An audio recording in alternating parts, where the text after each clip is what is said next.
You're tuned in to the only all-sports talk network in the Middle East, IsraelSportsRadio.com.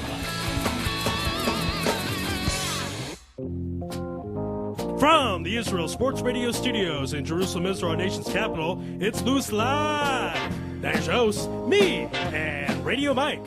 How you doing, everybody? Good to have you back in Israel, Radio Mike. How you doing out there? I'm just delighted, as always, to be in your studio with you. Well, you know, I introduced you, of course, as a host of today's show, but you're also the host of your very own show, the Radio Mike Show. Tell us, how is it like being the host of your own show? Well, you know, when I was growing up, I never really thought I would be a host of a radio show.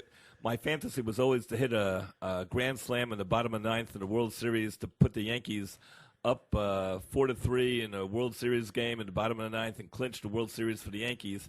But I'm not exactly the grand slam hitter that that the Yankees need. So second best, I guess, is being a host on the Radio Mike Show with Israel Sports Radio. There you go. And you're not the first one to have dreams of hitting a World Series home run to that effect.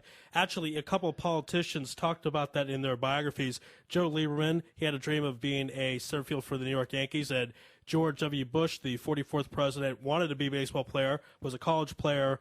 I think he was a first baseman for Yale.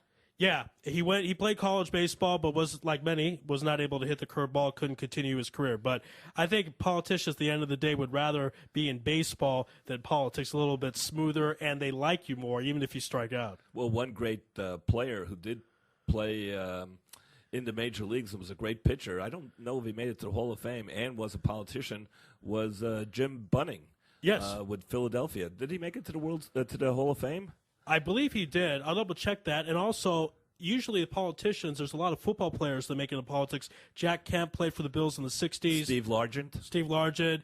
And Tom Brady is a football player who will probably go into politics if you look at his track record and the fact that he's very smooth. And also, he was invited to the State of the Union in 2003, I believe, by President Bush back then. So there's a couple. That seems to be the best transition, football and politics.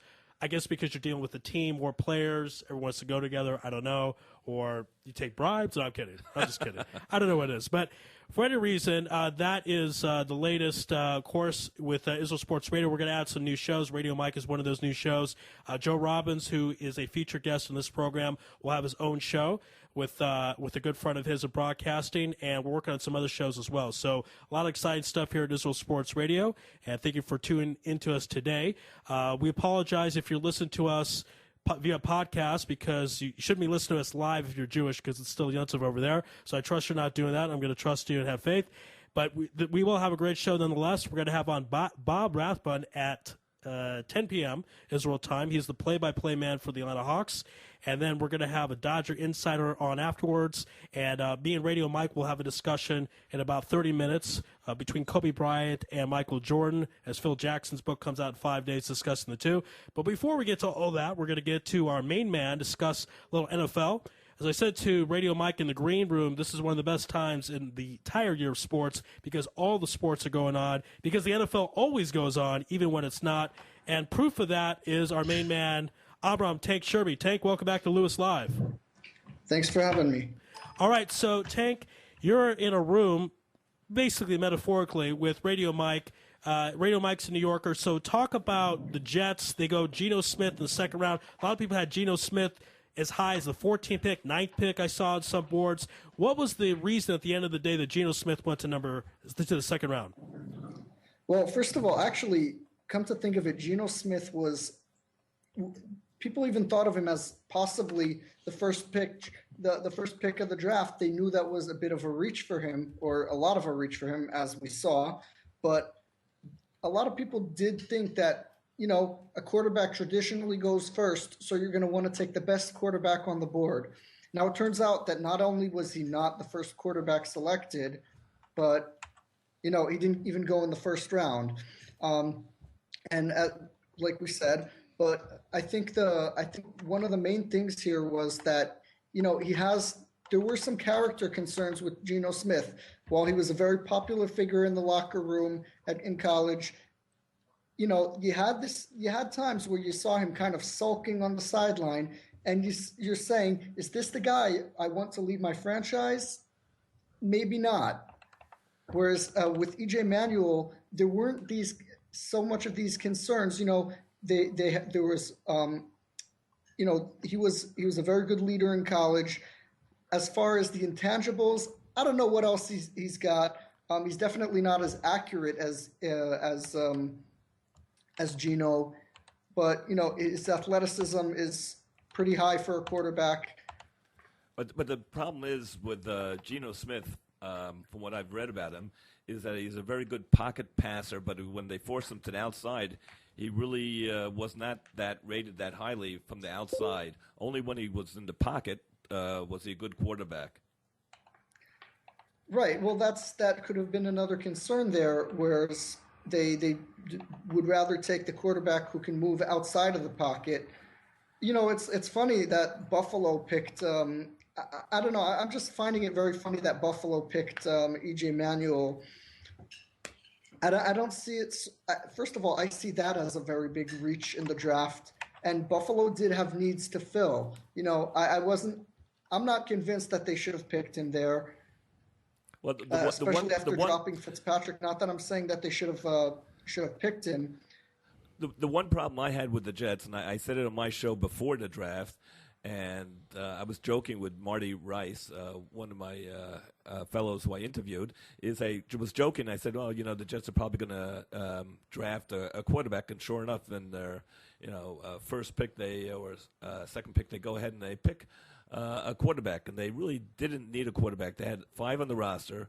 With Geno Smith, it made 6. So within the week, they got rid of Tim Tebow, who they got last year, and they never really utilized him at all. What they're going to do with Sanchez is anyone's guess. They say they're going to have a quarterback competition. I mean, do they need so many quarterbacks? And is Geno Smith, can you see him fitting into the Jets' offense and being a leader right away? Well, let's put it this way. As of now, the Jets don't really have an offense. So, you create your offense around your quarterback. When you look at a quarterback position, you think, okay, is this guy going to win me a Super Bowl, or is this guy not going to win me a Super Bowl, but be productive and possibly will win it if he has the right team around him? When you look at guys like Aaron Rodgers, Tom Brady, Drew Brees, these guys can win you Super Bowls.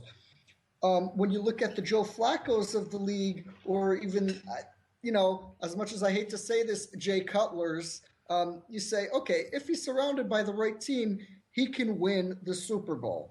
I don't really see Geno Smith as being that guy who will go out and win it for you. I see him as being somewhere in between that type of guy and the type of guy who's going to just manage the game and win it if you get there. The funny part is what you just mentioned. Mark Sanchez, I think he set a record in his first 2 seasons, bringing the Jets to the championship game in the AFC.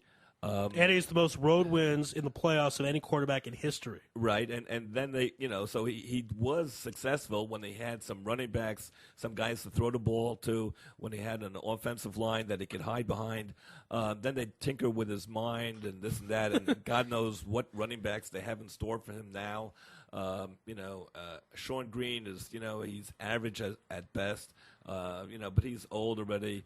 Tomlinson's retired. They didn't give him the weapons this year, and then so I think, I don't know if, he's the best quarterback in the world, but he certainly was good enough.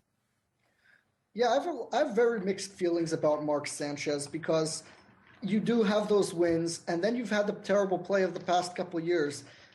The thing is, if he was in a different town, if he was, let's say, in Houston, would it be such a big deal that he's had a couple of so-so years? I think a lot of it is the media getting on top of him because he's in New York. And I don't think he's been as terrible as they're making him out to be.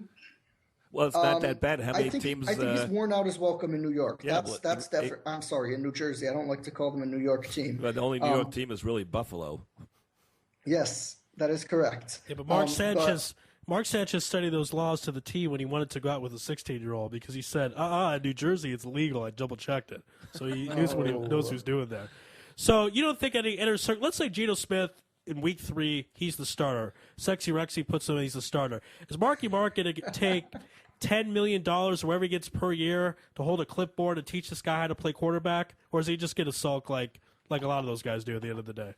Well, let's put it this way. Mark Sanchez's character hasn't been off the charts like Drew Brees or Tom Brady. I don't think, first of all, he can't teach the quarterback position because he doesn't know the quarterback position well enough to teach it.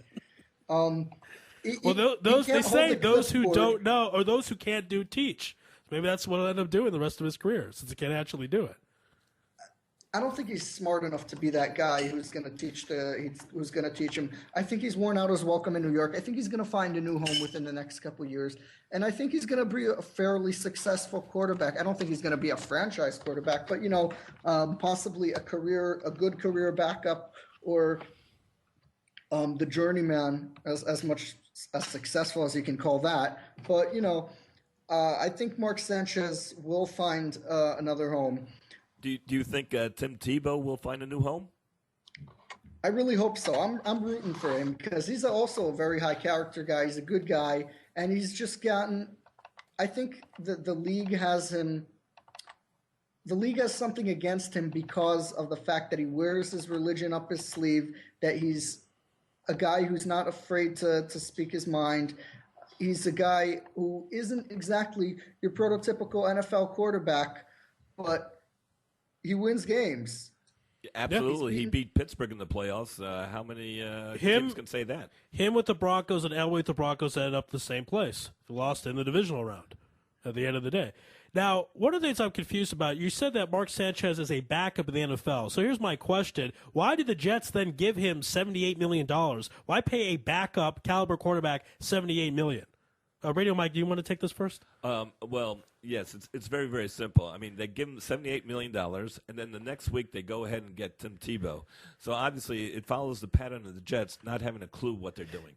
So that was that sounds about right. That was their logic. Radio Mike says they don't have a clue. And Tank, your reasoning on the Jets, $78 million to a backup caliber quarterback. Now, yeah, I'm with Mike on this one. I really don't know what went through their mind, what they were drinking or whatnot. But you know what? I see the Jets rated last in a lot of power rankings. Just think, 2 years ago, this team was in the AFC Championship game. They have a lot of that core still on the team.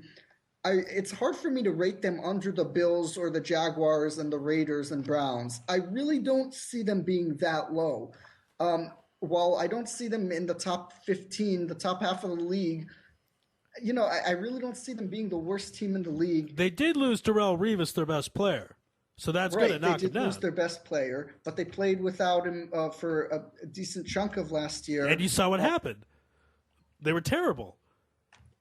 Well, they went 6-10. They did a lot better than the Jaguars, who went 2-14. A lot better than my own Eagles, who went 4-12. The Lions 4-12. The Chiefs 2-14. You have much worse teams out there. I hear what you're saying. You say the Jets, they shouldn't be rated last, maybe like 5 to last or 10 to last. Just the fact that they're the Jets has a lot of drama surrounding them. So you have to make everything either, the Jets are going to win the Super Bowl, or the Jets are the worst team in the league and they ought to be sold and move to Mars. Well, to give you the idea of the power of the Jets, we're talking about them for about 15 minutes or so. And again, there's no football being played. There's a lot of things that happen in the offseason. So let's go on to other aspects of the draft outside of Geno Smith. Now, everyone thought that Luke was going to be the first pick. I mean, this was for months. I had Ty Rogers on, NFL draft expert, the day before the draft. They said, any chance that Luke is not the first pick, that we have a Mario Williams type of night deal, last-second midnight deal, and someone else comes in? He said, no way. Luke is the most talented guy in this draft. And at the end, you have Eric Fisher. So why did the Chiefs decide to take Eric Fisher? How close were they to not taking him and taking Luke instead? So, Tank, go ahead and give us your thoughts on it. I'd like to say that I have a lot of insight on Andy Reid. I'll be honest, I have no clue what the guy thinks. He only coached in Philadelphia for 18 years. I did not know. We've been trying to figure out why he runs the ball 3 times a game when he has the best running back in the league and throws it 40 times when you're not completing a pass. I mean, that's Andy Reid for you. I think the key here was pass protection, and I think he felt that Eric Fisher is a better pass protector than Jokel, and I think he just went with that because, we're going to pass the ball 80 times a game. I love Andy Reid. I love him to death. But, it was time to get rid of him in Philly. And I see him making the same moves in Kansas City even before they've played a down of preseason football. All right, here's another thing I also don't understand with this move. They're both tackles, and in my opinion, if it's a tiebreaker between the two, Jokel was the tackle for Johnny Football in his Heisman winning season at Texas A&M. That's a lot of pressure to do that, and it's Texas A&M. Texas is like the mecca of college football. Well, I mean, you could say Alabama, but you get the point that throughout all the years of high school and junior high, everyone focuses on Texas for football, and college football is no different. So between the two, doesn't Luke have more games in pressure situations, high situations, playing in front of 110,000 people than Eric Fisher does? I absolutely agree with you. And like I said, I'm trying to understand what Andy Reid's thought process was here. Well, I think he's trying to make it a mark on his franchise, what is now becoming his franchise. And, you got to sometimes I think he felt that he needed to think outside the box and go with a player he thought would have a higher ceiling. I think he took a lot of heat a few years ago for picking Brandon Graham over Jason Pierre-Paul. And you saw how Jason Pierre-Paul just became one of the best pass rushers in the league, whereas Brandon Graham, it's taking him a while to develop. And he's taken a lot of heat for that. So I think he was thinking, you know what? I feel that Fisher has a higher ceiling, and I might want to go with him.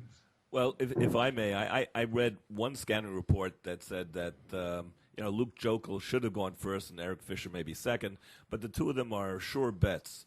So either way, you're not going to go wrong.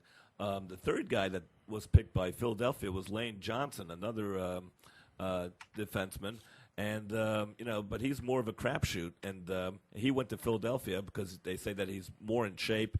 And they say with Chip Kelly, the new quarterback for Philadelphia, he, is going to be in shape, and it's going to be a really dynamic offense, running to the left, running to the right, like similar to the offense that they had in Oregon, the Oregon Ducks. And that's the type of offense Chip Kelly wants to run. But most people say that those two guys, Jokel and Eric Fisher, are 1-2 or 2-1.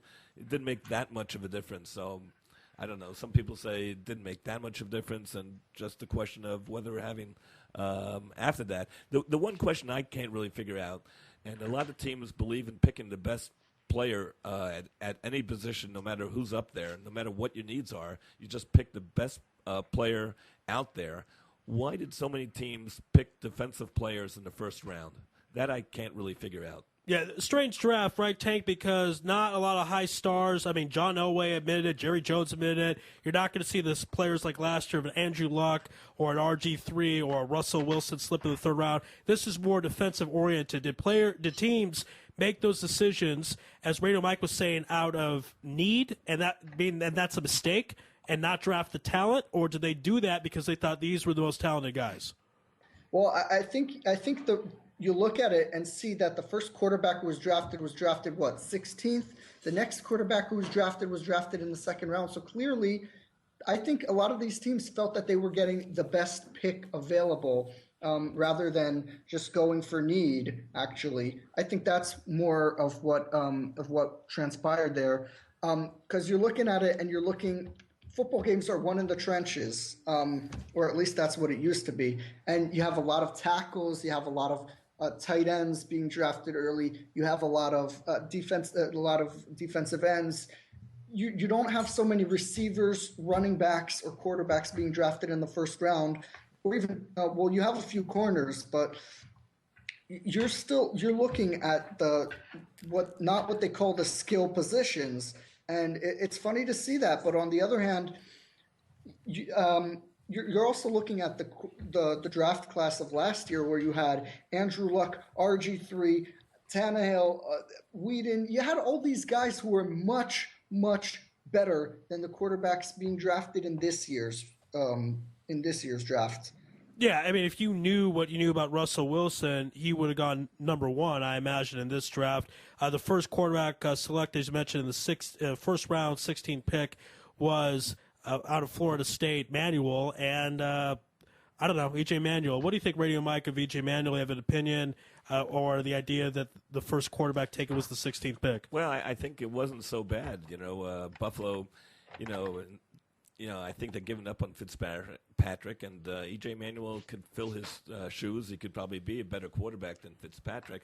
The thing that I noticed that was a little bit interesting, in the fourth round, the Giants picked a quarterback, and, Eli Manning's getting a little bit older, and in the fourth round they picked Ryan Nassib.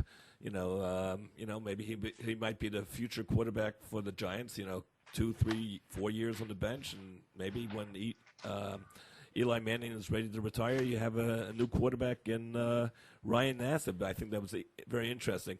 In my opinion, and this is, once again, this is Radio Mike's opinion, every team should really have two good quarterbacks. I mean, you have the starting quarterback, you have Tom Brady, you have Eli Manning, but, so often a quarterback goes down in the season.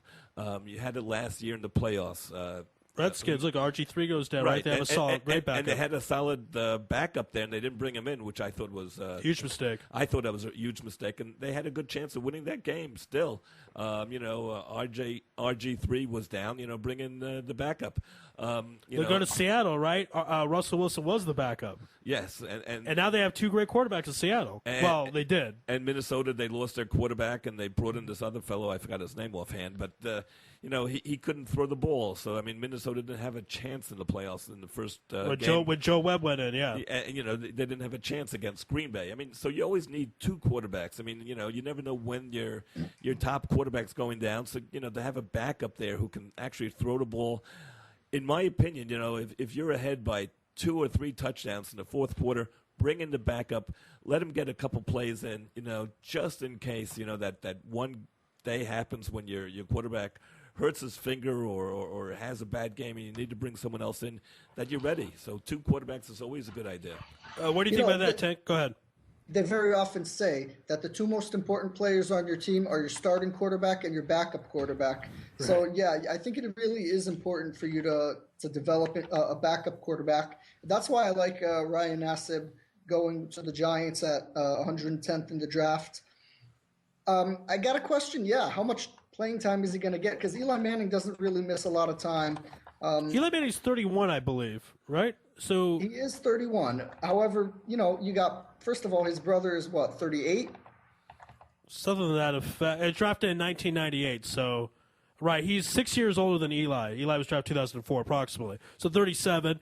So Peyton's still hanging in there. He did have a year off, so a year less under the tires if you want to make that 5 more years. But he's had a lot of neck surgeries, Peyton Manning. You never know when he gets hit the wrong way, and that might be his last play ever. Wait. I'm sorry. Did you see him play last year? Yes, but you never know. I don't think that's much of a concern right now. Well, you never know. I mean, I'm a big Peyton Manning fan, but, you just never know. He's been operated. I think he's had at least 5 neck surgeries. Yeah, I mean, that's kind of tough. Also, I did see him play in overtime, and in the playoff game, we had 3 interceptions. Although, by the way, let's go off some just real quick. That game, because this is the first time we had all 3 of us since that game, was that game Denver head coach's fault or Peyton Manning's fault? Go, Radio Mike first, please. Oh, I don't know. I think it was Baltimore's luck in that game. I mean, 7-yard bomb for Flacco. I mean, their defense there. It was the defense's fault. The offensive coach didn't go for it. I think in regulation they had a chance. 2 timeouts. They had 2 timeouts left. And I think they were like on the 40-yard line. They had a chance to go for it. And you have a great field goal kicker as well for the Broncos. Why just bet on overtime? You have a chance to win it in regulation. The defensive backs were way too far down the field, and Flacco got it in there. And Flacco has a great arm, but I don't know. I think it was the defense. It was the offense. It was everyone's fault there. It was maybe it was just Baltimore's year to win the Super Bowl. Tank, was it John Fox's fault, Peyton Manning's fault, or like Radio Mike said, just it's Baltimore's year, and that was that? Well, you know what? They weren't even supposed to be in that position. The point is the defense completely blew that assignment on that deep ball that scored the touchdown to tie the game. And after that, it was just kind of like it was going to be a crap storm, and everything was falling out of place. And you know what? I do blame the play calling for them not winning that game. However, I don't blame. It's hard for me to say this. I blame them for not winning the game, but not for losing the game. Losing the game was one player who just let that bomb fly by him, and not winning the game is up to Peyton Manning and the offense for not going for not. You know what? It reminds me of that game. The 2003 overtime game between the Panthers and the Rams. Remember that game? You're not talking about the Super. But there was a Super Bowl like that. This was in the regular season. That double overtime play. That was also a double overtime playoff game. It was a playoff game. Okay.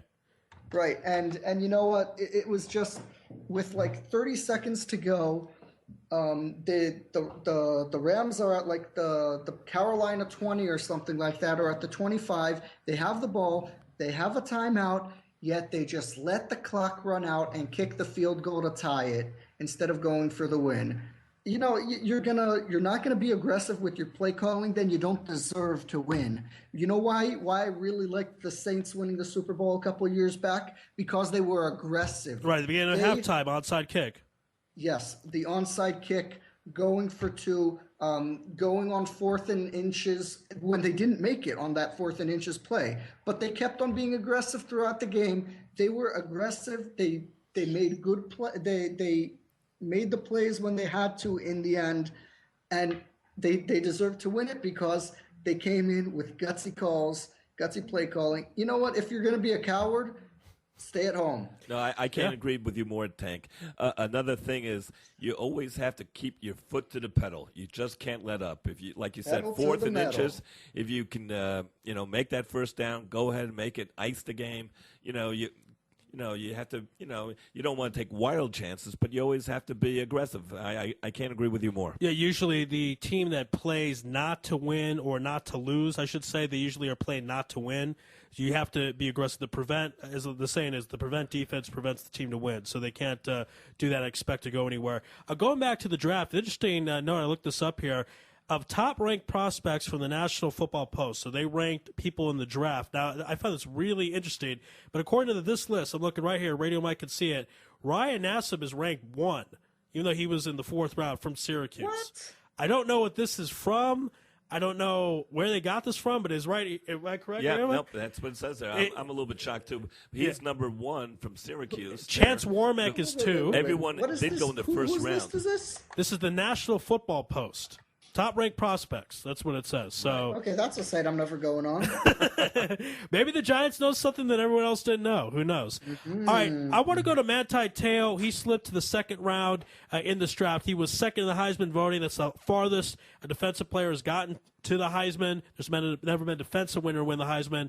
He got the 2nd voting. I know all that computer stuff with the internet girlfriend was really weird, and that might have kind of hurt him. But were you guys surprised that he slipped to the 2nd round? This guy played for Notre Dame, played on national TV. You figured he'd go a little higher, be a first-round pick. Radio Mike, your thoughts? Well, I think when they had the football tryouts there, the combines, he didn't do that well in the 40-yard dash.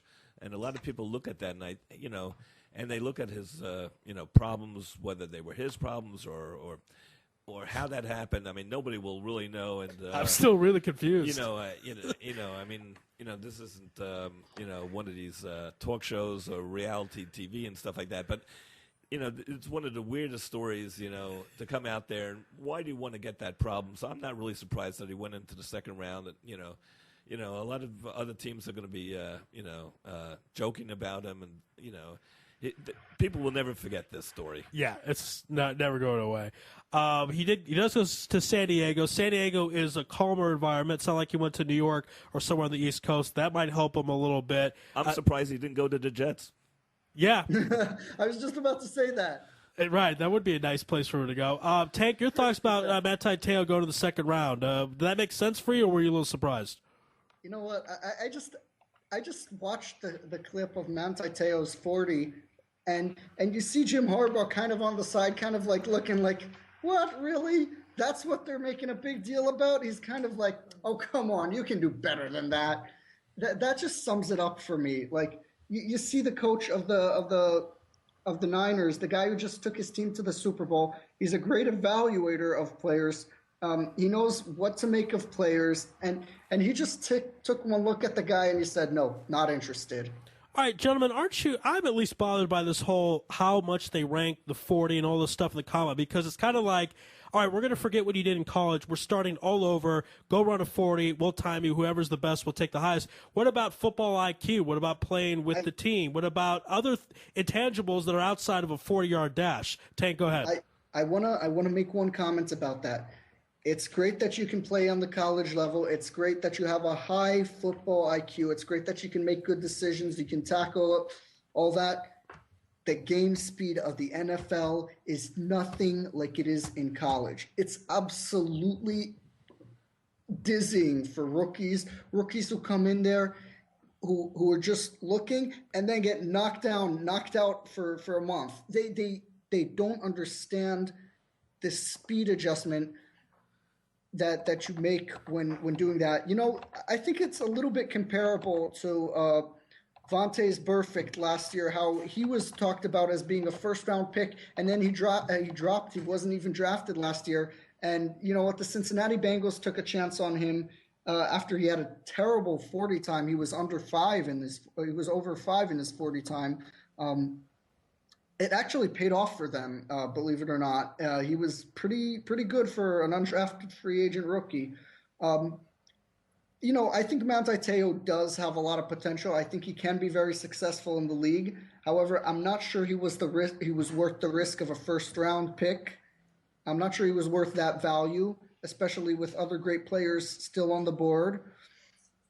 And you know what? I think second round for him is I think it'll be a very building experience for him, having to sit through a day where his name wasn't called and knowing that not many people think that highly of me as they did in college. I'm going to go out to prove them wrong, but I also am going to be smart about it. I'm not going to cause a media circus. I'm not going to be a Jets player. Well said. Radio Mike, you expect a lot out of Manti Te'o this season for the Chargers? You know, it's really hard to predict. You know, he's a good player. You know, I don't know if other players are going to be gunning for him or anything like that, but time will tell with that one. You know, that's such a crapshoot. You would really to waste or use him up in the first round would be such a risk. And if it doesn't turn out well, that general manager would be fired in 2 or 3 years. All right, we're right now on with Radio Mike and Tank. Let's go on to some free agent signings. Joe Flacco, at the time, signed the biggest contract in NFL history. He was then trumped by Aaron Rodgers. And I got to say, I just don't feel those two quarterbacks are in the same league. I mean, Aaron Rodgers, when it's all said and done, I think will go down as an all-time great. I don't see that for Joe Flacco. So the Ravens panic a bit by signing Joe Flacco to this huge deal because he just came out the Super Bowl win. The deep ball against the Broncos, we talked about. He is the only quarterback in NFL history to have at least one playoff win in his first 5 seasons. But nevertheless, I don't see him as an Aaron Rodgers, as a Tom Brady, Peyton Manning, etc. So, Radio Mike, let's start with you. Did the Ravens jump the gun in signing Joe Flacco to that huge deal? Well, you know, you could sign him to a huge deal, but did it really have to be that much? You know, you see that a lot of times in sports. Owners get panicky, you know, just to jump sports for a second. You know, our good friend A-Rod, he wins the MVP in the American League, 2007, yeah. And Steinbrenner gets all nervous. Oh my gosh, he's going to sign someplace else. Signs him to a ridiculous amount of money. Now, who else was he competing against? I mean, right. Who else would pay him that much money? You know, if you want to re-sign him, but at a human price. And I think that was Flacco might be overpaid, but he's a proven quarterback. You know, winning every season he's played in a playoff game. You know, and I think Flacco, you know, he's the leader. He's a terrific quarterback. I think he has the best long arm in the NFL. Yeah, most people tend to say that. Yeah, he's got the best deep ball. You know, but you know, did you overpay for him?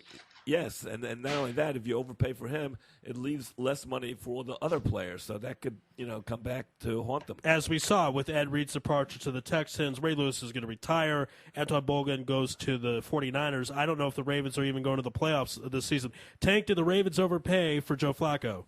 I'm going to look at it from one point of view that, you know what, I got to say, Joe Flacco did have an outstanding postseason. This was the first time that the Ravens actually let him be the leader because Ed Reed was kind of up and down this season. Ray Lewis was out for most of the season. This was the first time that they actually let him be the leader on the team.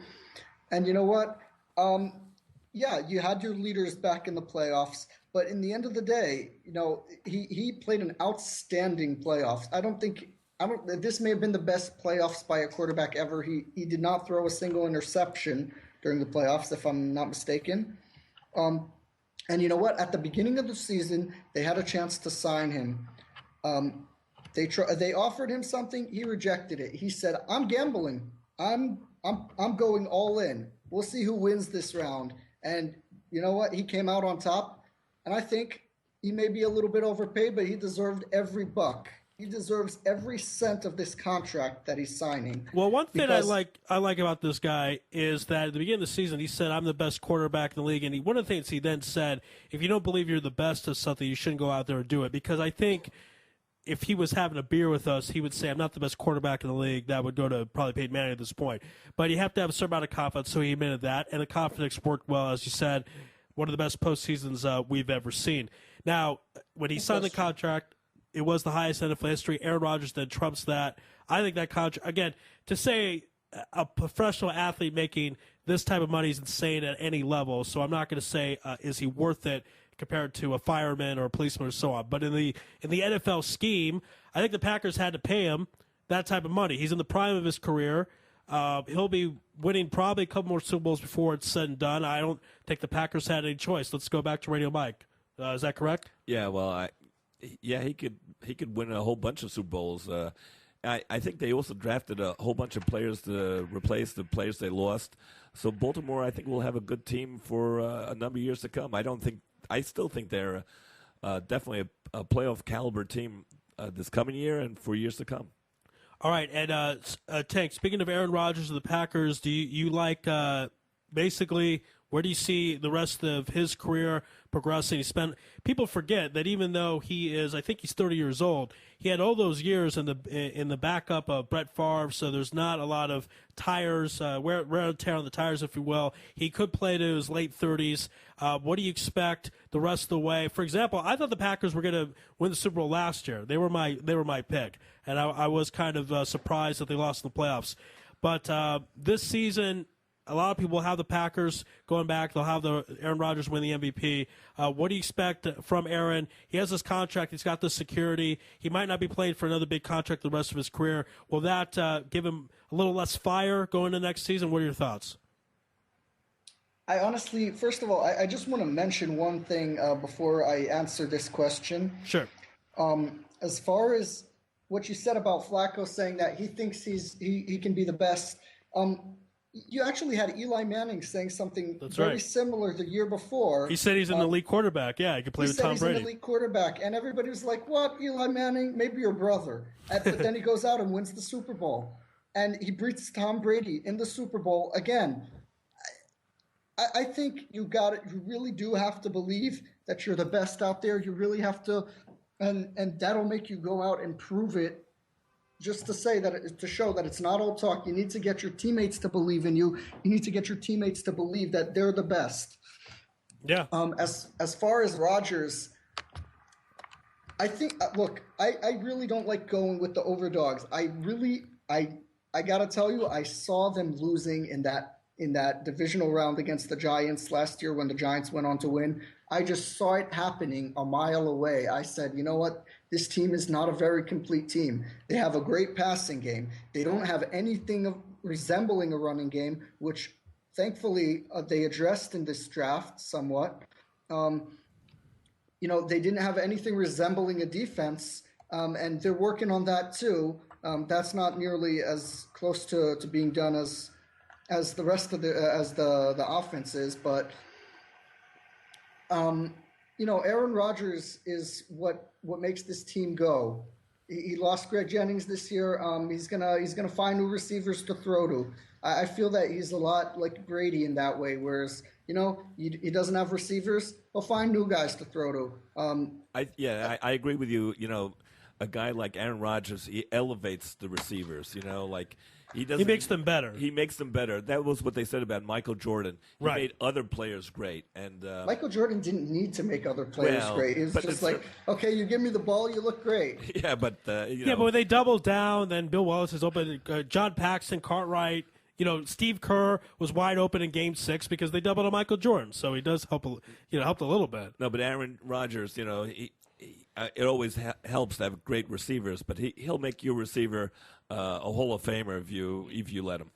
All right, let's talk about Tony Romo. Cannot have an NFL free agent segment without talking about Tony Romo. 6 years, $108 million with the Dallas Cowboys. Jerry Jones said he had no problem giving Tony Romo that extension. $108 million for a guy who has not won a playoff game in, I don't know, he has only one playoff win in his whole career, I believe. Tank, you go first this time. $108 million for Tony Romo. What do you think? I think the Cowboys need to find a new general manager. I really think problem is he owns the Jones team. needs to go up, get off his chair, and find a new general manager. The problem is he's letting the current general manager talk him out of it every time. I think, I'm looking at their draft, and they have some very questionable draft picks. They have, you got Tony Romo, who, I don't think he's a bad quarterback. I just don't think that this guy is going to win you a Super Bowl. Past age 30, when you don't think a guy can win you a Super Bowl, what is he doing starting in this league? There's no place for a quarterback to be starting in this league if at past age 30, he's not going to win you a Super Bowl, unless the starter is injured. Yeah, and seeing as he is the starter, I just don't see. I don't see Tony Romo win a Super Bowl in his career. But I will say this before we get Radio Mike's opinion on the contract. If you go before Tony Romo, from Troy Aikman to Tony Romo, I mean, you've had a carousel of starting quarterbacks for the Cowboys, and Tony Romo has at least got your team in the postseason. Most years he's been on the ball club. Last year, obviously, was not one of those years. So if you're looking for that, if you're looking for a guy to get you in the postseason, be competitive, win a division, then this is the guy you want. I don't know if that's $108 million quality, but if you want to not avoid the carousel, that's what you do, and maybe that's why Jerry Jones did that. Radio Mike, your thoughts on the $108 million contract? I think it was also a waste of money. Tony Romo is a very, very good quarterback in the regular season. He'll go throw 300, 400 yards in the game. And lose the game against New Orleans. Crunch time, he fumbled a snap when they're driving for the winning touchdown. He's not against the Giants last year. Let's remember that. Against the Redskins this year. He choked under pressure. We knew he was going to do it too. He just doesn't. Predictable. He just doesn't get the job done. If you've won only one playoff game in how many years, you can't spend $108 million. He's had his chance. You have to look elsewhere. And to go further, exactly what you're saying, they say that the most surprising pick in the whole NFL draft was the first draft pick by Dallas, picking a center, Travis Frederick, in the first round from Wisconsin. They said, that pick didn't make any sense. Dallas has other needs, and they could have addressed that. But picking a center in the first round, they thought was a little bit wacky. You agree with that, Tank? Yeah, I really, like I said, Jerry Jones needs to fire himself. But, right. He's Jerry Jones. He's senile. He's never going to do it. Jerry Jones, I mean, this has been said before. I'm not the first guy to say this, has a humongous ego. That stadium can't fill his ego, that billion-dollar stadium. So that's the irony of the whole thing. When did he win 3 Super Bowls in 4 years? When he gave some power to Jimmy Johnson. That third Super Bowl was really Jimmy Johnson's, by the way, not Barry Switzer's. But that was the one time he was successful in his ownership of the Cowboys. He gave some power away. He wasn't a control freak. He wasn't an egomaniac. So if he wants to go back to the even also when he got a little bit better, he didn't win a Super Bowl, but when he brought in Bill Parcells and they went to the playoffs for the first time in about 10 years. That was the same thing. He gave some power away, but eventually those two guys weren't able to get along and hang together in Dallas. Let's talk about some other moves that happened in the NFL. My Cardinals get Carson Palmer, former Heisman Trophy winner from USC. I'm very happy with the move because last year I think I would have thrown a better ball to Larry Fitzgerald than whoever was quarterback. I know it was Skeleton or whatever who it was. Now Fitzgerald has someone to throw him the football. I'm not saying Carson Palmer is a top 10 quarterback. I don't even know if he's top 15, but he is at least a respectable quarterback. But problem for the Cardinals, they're in the division as the Seahawks and the 49ers, so I don't think they're winning the division. But do you then see Larry Fitzgerald getting back to his old self? Doesn't have Kurt Warner there, but is Carson Palmer going to get Larry not to Megatron's level, maybe a couple notches below? Let's go Radio Mike first. What are your thoughts? I'm really happy. Larry Fitzgerald, I think he might be the best receiver in the NFL. Certainly, he needs a quarterback, and he was really a team player because last year no one could throw him the ball. It was really, really sad. You have the biggest talent out there, and it's not being used. So Carson Palmer, he can get him the ball. I expect the two of them to hook up very, very well. And I think it's a good move, and go Cardinals. Why not? Take your thoughts on Carson Palmer to the desert. I love Larry Fitz, and this is very tough for an Eagles fan to say because this guy knocked my team out of the NFC Championship That's game. Right. Yes. Almost single-handedly. Yeah, the year Super Bowl 43, right. Very good guy. He's a stand-up guy. He's a great teammate. He does a lot of off-the-field work, too. And like I said, my quarterback rule. Well, if he's over 30 and he's not going to win you a Super Bowl, move on. That's the same with Carson Palmer. I mean, he's going to win you a few more games than Kevin Cobb and John Skelton. And who was the third guy? But that's what I'm saying. Kevin Cobb's not going to win you a Super Bowl. Neither is Skelton. Oh, but you're saying because Skelton's not 30 years old? They could develop. You never know. You never know. But I wouldn't start them either. I don't think they're starting caliber quarterbacks. But the point is, you can excuse playing with them. You can excuse having a 3-13 season with them, and then getting the first or second pick of the draft. You can excuse that. You can't excuse going with a 30-something-year-old quarterback who's not going to win you games. I mean, who's going to win you 6-7 games, but.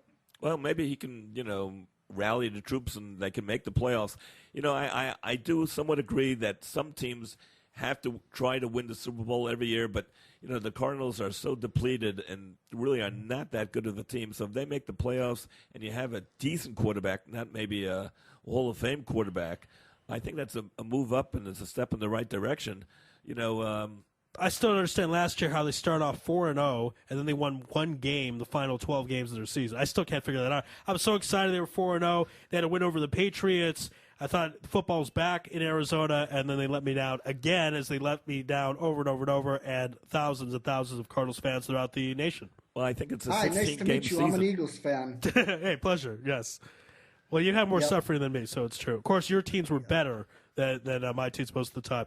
By the way, the regression of the Cardinals also shows you just how good Kurt Warner was. And Radio Mike's familiar with Kurt Warner's work in New York when they thought he was a bum. They kicked him off to give Eli Manning the spot, which wasn't a bad idea. But Kurt Warner had a little juice left, and when he was basically over the hill, was able to take the Cardinals to the Super Bowl. So, my opinion, Kurt Warner is a Hall of Famer. I know he doesn't have the longevity of other guys, but he played 3 Super Bowls, played great in all 3 of them, had Bill Belichick not cheated, would have won at least 2 of them, perhaps a couple more, would have stuck with the Raps.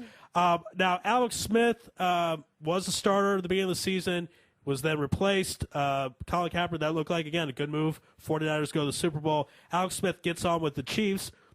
And what do you see happening there? I mean, Alex Smith, in his entire career, really only had one good season, and that was obviously not last season, but the season before. Number 1 draft pick in 2005. That would have been Matt Leinart's number 1 pick had he come out after his junior year. He stayed 1 more year, so Alex Smith was the number 1 pick. Aaron Rodgers rolled down to the 20s, and we saw who's a better quarterback. But is Alex Smith – I mean, this is a tough spot for him to be in. He's in Cleveland. They're the worst team in the NFL. With the Chiefs. Sorry, Kansas City. The worst team in the NFL. He doesn't have Andy Reid. I mean, what's going to happen with him? Does he have a little bit of new life in a couple of years? Will he be playing for a playoff spot, or is this kind of the last stop for Alex Smith? Tank, are you with us? All right, looks like we lost Tank. We're going to try to get him back on in just a few seconds here. We will get on in just a moment. But Radio Mike, what were your thoughts at the time when the Giants let go of Kurt Warner? Did you think that was a good move, or were you thinking, why are you letting this guy go? He's a veteran. Yeah, I don't know. That was, it's so hard to know. Do you go with a young kid? I mean, Eli Manning had a lot of potential, but Kurt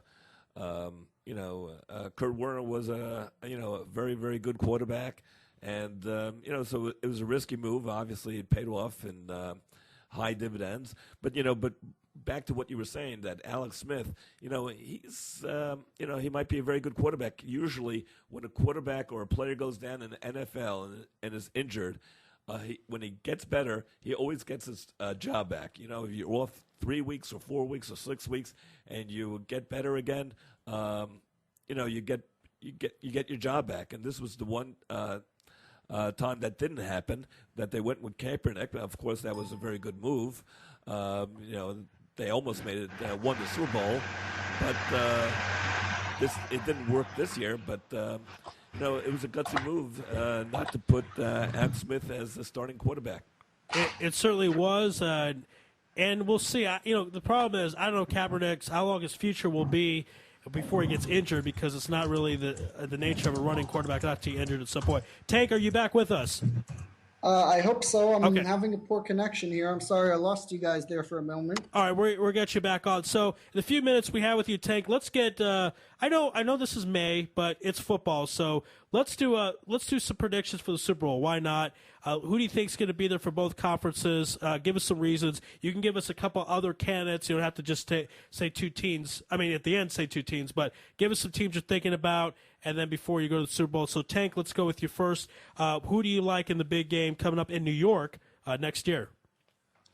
I really like Atlanta. I got to say, I really liked them this year, and apparently this wasn't their year, but I really like Atlanta this year.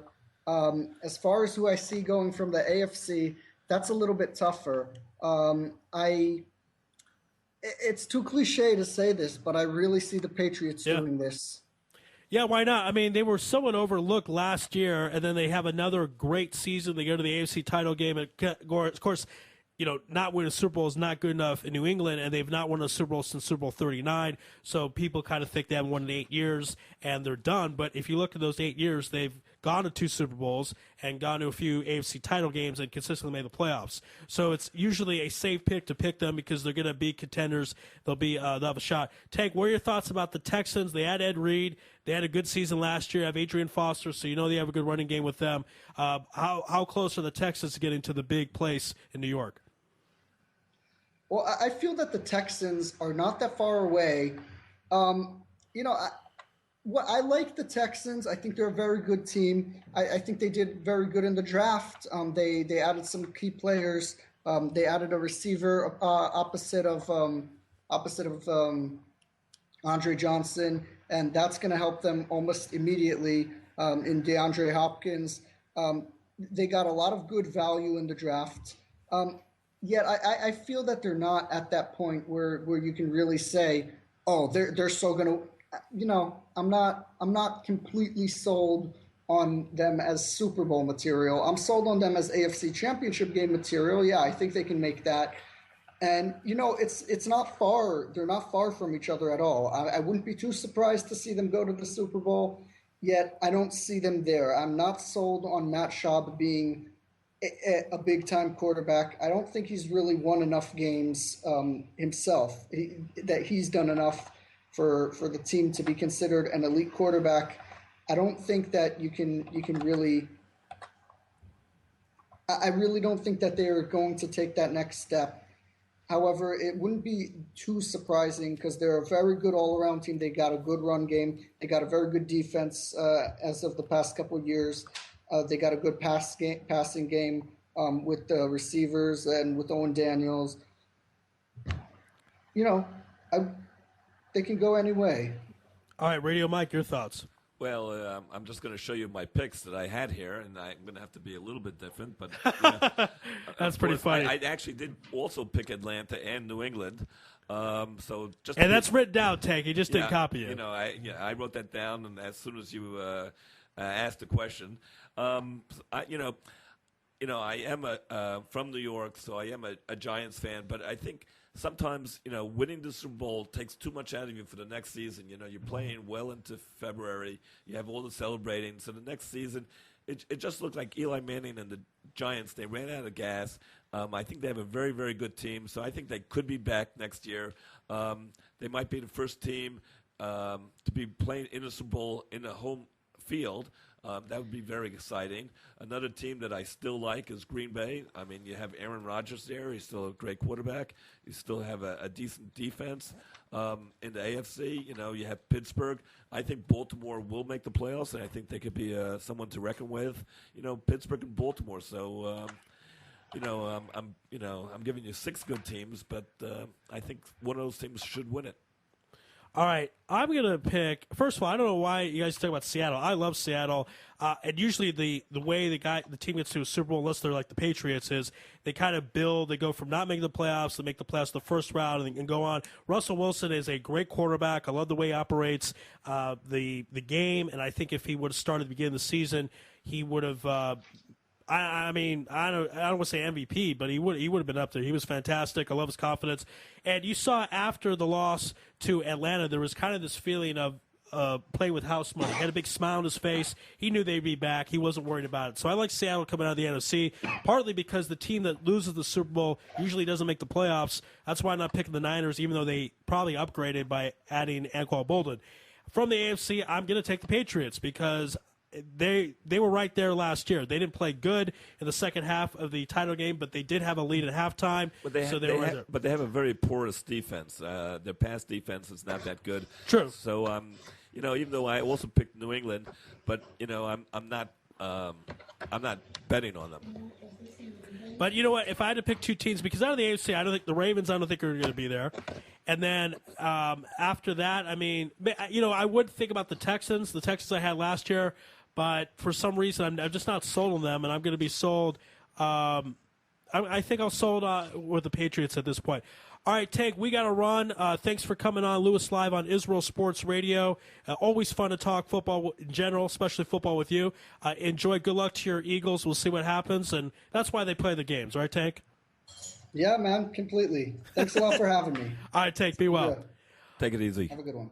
All right, we're going to take a commercial break. Very, very excited to have on the other side. This is a man who's legendary in sports. He actually started his career when he was 12 years old, believe it or not. And that's Bob Rathbun, who is the play-by-play man for the Atlanta Hawks. Hawks had a pretty good year, 6th seed in the Eastern Conference. Very surprising when you consider the fact that they traded away arguably their best player in Joe Johnson to the Brooklyn Nets. We'll talk about that with Bob on the other side. This is Louis Live on IsraelSportsRadio.com. You're tuned in to the only all-sports talk network in the Middle East, IsraelSportsRadio.com. You're already using a credit card every day. Why not feel good every time you make a purchase? When using the HAS Advantage Support Israel Visa card, a percentage of each purchase you make will be donated to your choice of 24 Israeli-based charities, while still earning a reward point for every dollar spent. But wait, these rewards are even better than the standard rewards you get, especially when using them towards Israel travel, with the best conversion rate on El Al's Matmeed frequent flyer program. Earn double points at some of your favorite supermarkets and restaurants in the U.S., as well as discounts all over Israel. If you love traveling and supporting Israel, HAS Advantage is the card for you. Just give us a call toll-free at 1-866-6-ISRAEL. Sign up right now with the code ISR10 to earn 2,500 bonus points. That's 1-866-647-7235. HAS Advantage. Earn rewards. Support Israel. Offer valid for U.S. citizens only. Terms and conditions do apply. When dialing from within Israel, please dial 1-800-200-818. Israel Sports Dynamics specializes in football consulting, equipment, uniforms, and more. Great brands such as Nike, Russell Athletics, Schutt Sports Products, and many more. Just one call away. With over 30 years coaching experience with university and professional athletes, Terry Hill, owner of ISD, can advise you for all your sports needs. Call 054-581-3248. That's 054-581-3248, or visit our website at www.isdisrael.com. If that's not easy enough, click on the ISD banner on the Israel Sports Radio website and be part of the game. All right, back here on Louis Live on Israel Sports Radio. Our thanks to Amram Tank Sherby for coming on the program, giving his thoughts on the NFL draft, free agency, and Super Bowl picks, of course. And you have it down as of now. These are unofficial, so Radio Mike, don't be worried about it. You can change it later in August because someone could get injured, something to that effect. But right now, Radio Mike has Atlanta and the Patriots, and I have the Seattle Seahawks versus the Patriots in the Super Bowl, which will be in New York City. Radio Mike, that doesn't seem like such a good place to have a Super Bowl. Well, you never know. The weather in February can be anything. It could be a beautiful day. It could be in the 40s or 50s, or it could be, a blizzard. But I imagine the traffic, though, I'm saying. No, traffic's bad enough as it is. Well, I guess you're going to have to get to the game real early.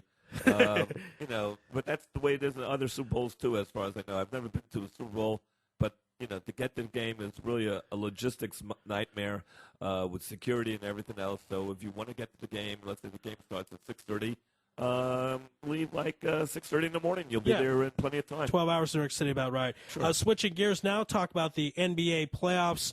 As a good friend of the program we had on last year, it was a lot of fun, big honor and privilege to have on the Atlanta Hawks play-by-play man, Bob Rathbun. Bob, welcome back to Louis Live on Israel Sports Radio. Thank you very much. How are you all today? We're doing wonderful here in Jerusalem, Israel, capital of Israel, and it's great to have you on again. And before we talk about the current playoff scenario, let's talk about your guys. I got to say, I brought this up earlier in the show. I don't think a lot of people were maybe excited about Joe Johnson going if you're a Atlanta Hawks fan. The Hawks have a pretty good season. They get the 6th seed. And, they have some good players. No disrespect to Al Horford, Josh Smith, Jeff Teague, and so on. But Joe Johnson, by most people's eyes, was probably the best player.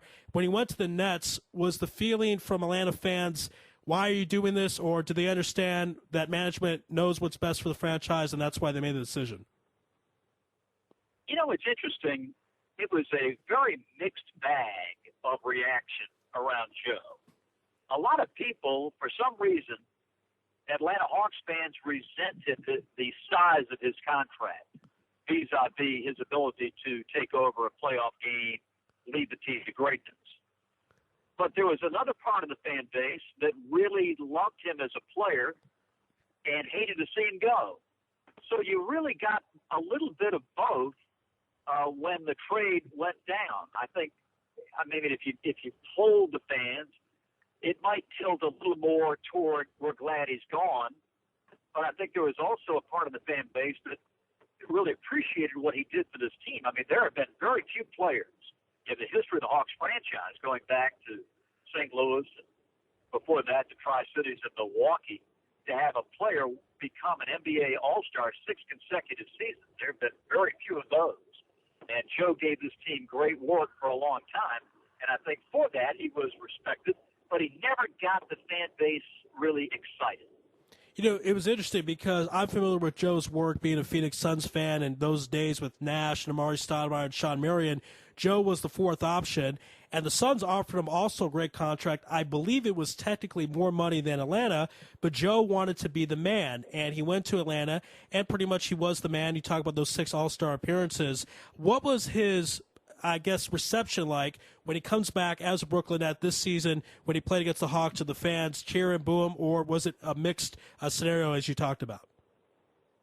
There wasn't much of a reaction one way or the other. He got a smattering of boos the first time he came in when he was introduced, but it wasn't anything like you would see for, say, a Kevin Garnett or LeBron. Like that. Right. Right. You get reaction. And Atlanta's a little different. We just don't really boo our athletes the whole world. And right.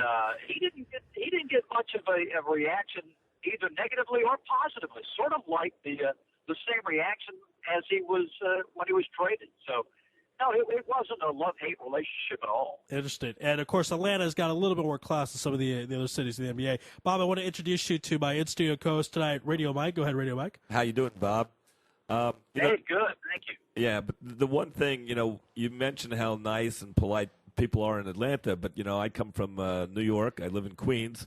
And the Brooklyn Nets, some of those guys can be a little bit tough out there in Brooklyn. The last game that Joe Johnson had against the Chicago Bulls, the Nets fought back. They were down 3-1. They forced a 7th game.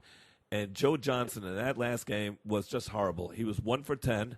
He was out of sync. He didn't look like he belonged on the court. It's just interesting. I mean, you say, Atlanta, they're very polite. I don't know what people from Brooklyn will think next year, how much slack they're going to give him. I mean, he has, I would say he already has 2 strikes against him for the way he played in those last couple of games against the Bulls. It was one of my great fears when I found out that it was going to be Brooklyn where Joe was going, because he is a country boy from Little Rock, Arkansas. Right. And he has never been, as you stated so accurately, the man before he came to Atlanta. And this is not a high-pressure situation here. We have a very tame and sane media, and the fan base reflects that. Going to that pressure cooker in New York with all the media and fans that, they're thrilled to have a team back in Brooklyn, but as we know, if things don't go their way, it can be a little testing. I was worried about how Joe would be able to handle it. Well, just to support what you're saying. At least when we went in, he seemed to handle it pretty well. But that was also a honeymoon year, new team, new arena, etc. What is it going to be like next season when the level of play is certainly going to be expected to be enhanced and better, and a better ball club? Will they turn on him? It'll be interesting to see. Well, just to support what you're saying, I mean, P.J. Carlesimo takes over the team. The team was going no place. I think he starts coaching. They win 6 games in a row. They go 8-1 or something of that sort. He brings them to the playoffs. They won a ton of games in the regular season. The day after they lose to the Bulls, P.J. Carlesimo loses his job right away, immediately. They don't wait to fire the coach. They just do it right away. I'm not sure who the new coach will be next year. But the interesting part, Atlanta, they have a coach there who might not make it either, Larry Drew. Do you think he's going to be re-signed, or they're going to replace him as well? Well, you just asked me the unanswerable question. I have no idea what's going on. This is the most bizarre coaching search. It's sort of like an open marriage. We're married, but you can date other people, and I can date other people. But we may stay married at the end. Right. I mean, it's some of the most bizarre things I've ever seen. I mean, he did a very good job this year, didn't he? No, Larry seems to be treated like he is an interim coach. But this man's been on the job for 3 years. He's taken us to the playoffs 3 years in a row. And I would think that you would be able to determine whether or not you want him back. I think one of the big things in our coaching search is we don't have any players under contract. We've only got 3 guys going forward. And if you talk to a big-name coach, like a Phil Jackson, let's say, or a Stan Van Gundy or somebody of that ilk, I would think that one of the questions is going to be, well, who you got coming to play for you? And you can't answer that until July the 15th at the earliest. So, I think it's a very, very bizarre situation. Do you think that's Danny Ferry's it's his issue, it's his problem, he's created it? Well, not knowing what's going on behind the scenes, it certainly appears to be that way, that this is his first time in his career, if I'm not mistaken. I don't believe he hired Mike Brown in Cleveland, but this is the first time in his career that he's had to hire a head coach. And, he can certainly establish the protocol however he wishes to do that. But it does seem unconventional to me. All right, one of the things I want to move on to the NBA playoffs. Now, you had a good look, obviously, at the Indiana Pacers, and before the season started, even maybe a few weeks ago, when the talk come out of the East was Heat or maybe the Knicks if they get lucky, and that was pretty much the only talk. Now, the Pacers have the Knicks and Reno Mike's not going to like this, but I mean, they got him by the jugular almost, about to knock him out. They're up 3-1. How are the Pacers? I mean, in my opinion, again, I could be wrong with this, but it seemed like the Pacers kind of snuck under the radar, and you guys had a good look at them. What really has been their reason of kind of jumping out there and handling the Knicks? I mean, Roy Hibbert's a fantastic player defensively, and Paul George can score. But what are some of the things how they've been able to handle Carmelo, Jason Kidd, and the whole cast from New York? Well, a twofold answer to your question. Number one, Indiana has been very good all season. Now, they slumped the last 2 weeks of the regular season. And I don't know how a team could slump defensively, but they did. And because that's been their calling card all season. But this is a very good young team that's on the rise. They suffered an injury that we thought was going to hamper them throughout the year in losing Danny Granger. But what happened is that Paul George exploded onto the scene and became a star. He became an all-star this year for the first time and had a year that they could not have possibly imagined. They're very good defensively, as I mentioned. They're outstanding on the rebounding. They've got just enough offense to get by. They don't shoot the ball particularly well, but they've got just enough to get by, and they can win these slug-it-out, grind-it-out games. Now, the flip side of that is the New York Knicks, which I have felt like from the beginning of the season that this is a team that when it crashes and burns, it's going to get ugly. Because they only do about two things offensively. It's a pick and roll for Carmelo, it's a pick and roll for Felton, or it's an ISO for Carmelo. And that's about all they do, and shoot threes. They become very easy to guard if you got a defensive team that knows what it's doing. And I don't believe there is a person in the NBA that feels that if the Boston Celtics had not been so banged up, that Boston would have knocked them out in the first round. And Indiana will take care of it, if not tonight, then by Game 6. You know, they are just not a very well-balanced offensive team that you can get by with that in the regular season. But when you're in a playoff series against a good defensive team that can lock in on you, as you can do over a 2-week time frame in the playoffs, the Knicks were going to be in trouble. They're old. They got the oldest team in captivity. All these guys are 100 years old, and now they can't create offense. Well, I think it goes a little bit further than that. I mean, even though they're very old, the Knicks, they have a sense of immaturity. You know, J.R. Smith. The funeral thing. You know, the funeral thing, you know, they're going to Boston. That's got to be the dumbest thing ever done by a team in the playoffs. Absolutely. I mean, you got a city that's coming off a terrorist attack. Right. That's right. And you're going to dress up like a bunch of clowns?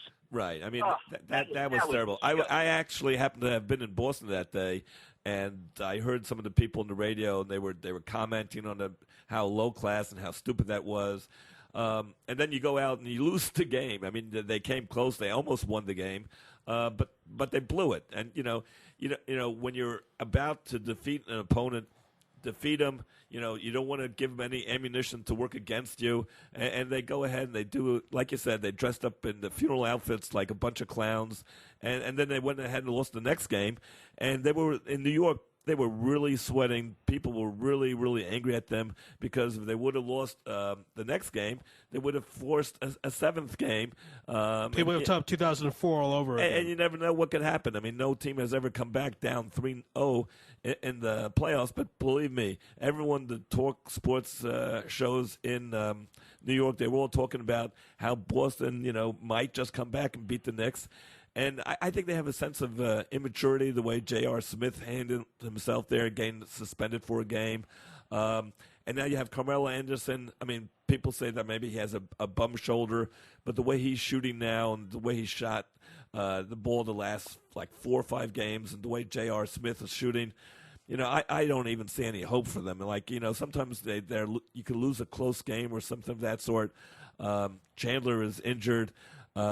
I'd be shocked if the Knicks even win the next game. Well, they may very well win tonight, but I would think that even if they won tonight, it's going to end at Indy in Game 6. I just can't. The Knicks just don't have anywhere to go offensively. I mean, they've just got so many guys that on the inside that just can't score. I mean, they couldn't score on a layup line, and they've got so many disadvantages on the defensive end. I mean, they're getting killed on the glass. I mean, they're just getting annihilated. Yeah, the one question, and I just don't understand how this happens in pro basketball in the NBA. In the second game, when the Knicks did come back after losing the first game, I mean, the Knicks, they thought they were going to win 4 straight against Indiana, but they outscored at one point Indiana 30-2. I mean, how is that even possible? I mean, we're not talking about high school basketball, one team, the best team against the worst team, but how does Indiana get outscored 30 points to 2? Well, a lot of time, I mean, a part of it is just the games take some weird twists and turns. And, you look at Memphis the other day. I mean, they're down 14. It looks like they're going down the tubes, and all of a sudden they catch fire in their game. It's I don't know. That doesn't shock me as much as just the absolute inability for them to do anything on the glass. Now, to me, as a professional player, how you can get out-rebounded by 20, 25 in a playoff game, that to me is more mind-boggling because the team can get cold and not hit shots. The other team hit everything in sight. So those scoring runs don't really stagger me, I guess, like the fans do. But to me, how can you get beat on the glass by 25 in a playoff game? Because so much of rebounding is desire, right, and effort. And hustle. Yep, absolutely. We're on the line now with the Atlanta Hawks play-by-play man, Bob Rathbun. And Bob, let's go over to the series is over now, but the Heat and the Bulls, Heat win in 5. And the big talk throughout the series was, should Derrick Rose play or will he play, etc. And different opinions, very strong on both sides. Want to get your thoughts. I mean, you're very close with a former player, Dominique Wilkins, and I'm sure Dominique, I don't know if he played with anything like Derrick Rose had, but certainly played with severe injuries. So what was your take on that? Did you think the Bulls made the right move in protecting their franchise guy, or is this a series he has to be out there? Because the Bulls aren't going to have a chance to win without him. Perhaps even with him, they weren't going to win anyway. But what were your thoughts of Derrick Rose sitting for the 5 games? Well, I think you just hit on a very key point, and it's sort of my take on this thing, which is different than most. Number one, nobody asked the main guy what he thought about Derrick Rose playing. And that main guy is the owner of the Chicago Bulls, Jerry Reinsdorf. Right. He's got a $90+ million investment in this kid. There's no way, if they were all healthy, that they were going to beat Miami. Just wasn't going to happen. So my hunch is, and this is just a guess, just an opinion, my hunch is that Reinsdorf told Gar Foreman and all the rest of the people with the Bulls, but everybody, we can't win it. If we could bring Derrick Rose back and beat Miami, we'll bring him back. But we can't. So there's no way that we're going to jeopardize this kid's future trying to get him amped up to play in a couple of playoff games. Now, I think where the Bulls erred was letting him warm up and sit on the bench. That constantly fueled the speculation because they never said that he would not play. They never ruled him out for the playoffs. They would do it, at the game. They would say, okay, Derrick Rose is unavailable for Game 5. And I thought that was a PR disaster. I would never have allowed that to happen. But I think the media missed the big story. I think it was Bulls ownership that told him he wasn't going to play. Only because they didn't feel like they had a chance. If they felt like they had a chance to beat Miami and win the NBA championship by bringing it back, I think they would have. And they would have started it long ago. They wouldn't start it in the playoffs. You wouldn't put that kind of pressure on a kid. Yeah, I think people forget. That's my thing. Yeah, that's a great take, and I think people forget because this guy's an MVP winner that he's only 24 years old. He won that MVP when he was 22. And I know it's the one MVP in the last 4 years LeBron didn't get, but he's still 24 years old. And the Bulls in the next couple seasons will have a legitimate chance to win the NBA title. You don't know what's going to happen with LeBron. Has one more year at the Heat. He can then opt out. Who knows what he's going to do? I mean, you never know with LeBron James. You don't know where the Celtics are on the downswing. Who knows what happens with the Knicks if they end up losing to Indiana either tonight or Game 6. So the Bulls are thinking about their future, and I thought overall it was the right thing to do.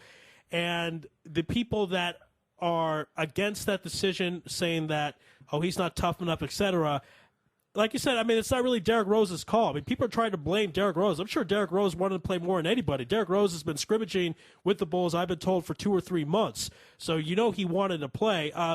Again, being partnered with Dominique Wilkins, do you ever get the I guess the best way to say it is, do people forget that the players always want to play? And it's management's decision that sometimes says they can't. No, they don't understand that. And Nick, on our telecast, goes to great lengths to explain not only that aspect of it, but also how he pines for the days when he played, where guys wouldn't miss games if they had a rather significant injury, like you see today.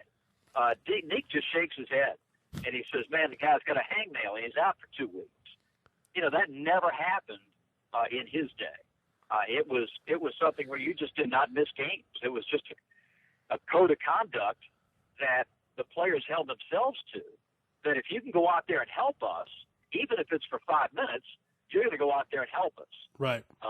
He can't understand the mindset of today's players. It's almost like how times have changed in baseball, where it used to be the strikeout for a hitter, you're embarrassed if you struck out 100 times. I mean, you would be just mortified. Now they whistle right past 100 strikeouts, and I heard a stat the other day that Major League Baseball players struck out more in the month of April than any other month in the history of the game. And it just shows you how times have changed. You go back and you look at a Joe DiMaggio who struck out 37 times an entire season, and now guys are striking out 100, 150, 200 times and think nothing of it. So I just think it's a change of the generations. The guys have a different outlook. The money's so much bigger now than it used to be. That certainly changes perceptions. But if you ask Dominique Wilkins what he thinks about it, he'll just shake his head and say, that wouldn't have happened in my day. Yeah, I mean, part of the strikeout thing, I guess, they want to get on Sports Center, hit the home run, and not necessarily get the single, which will help the team. So that effect, and most people will say, we'll give up the 150 strikeouts because he's a power hitter. But if you look at it overall, especially you see the film Moneyball, that's not going to help at the end of the day. Go ahead, Radio Mike. You wanted to comment? Well, a number of comments. First on baseball. In 2012, 111 batters struck out more than 100 times. Back in 1978, I believe only 28 batters struck out 100 times. So, I mean, it's like, swinging for the fences. That's the 3-run homer is the most popular thing. And it's very true what Bob said, that nowadays you strike out. Okay, well, I struck out. And I think that's the worst thing you can do. Once you strike out, you don't move the runners along. You don't force the team to field the ball. You never know when an error can happen. You just put the ball in play. So many good things can happen. If you strike out, that's the end of it. The way baseball has been changing, it's also possible that pitchers are that much better than they used to be years ago. But going back to Derrick Rose, to throw it into the playoffs in the second round against the Heat is like throwing a guy into the lion's den. I mean, right, that's part of it too. That's just not fair for any kid. He hasn't played in more than a year. You can't do that. I know Willis Reed in Game 7 back in 1969. He got a cortisone shot. He got the two buckets, the first 2 buckets against the Los Angeles Lakers, and that spurred on the Knicks team to beat the Lakers in 1969. But let me tell you, unless I don't know what you would have, what kind of shot you would have to give Derrick Rose, no one is going to beat the Miami Heat.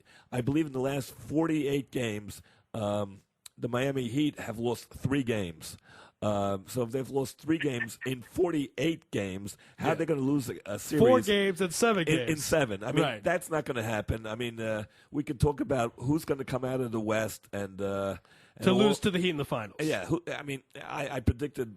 I mean, it's not a wild prediction, but I thought that the Heat would win easily their second championship this year, and I still stand by it. Not a wild guess.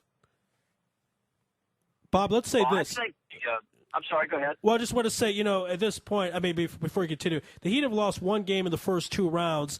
I said it before the playoffs started. I couldn't see them losing more than 4 games in the entire postseason. I wish I would have said maybe 2 or 3. But do you see them losing another 2 games with the next round and the NBA Finals? Oh, they might. I mean, Indiana had them down 2-1 last year. True. Good point. And had a chance to put them down 3-1.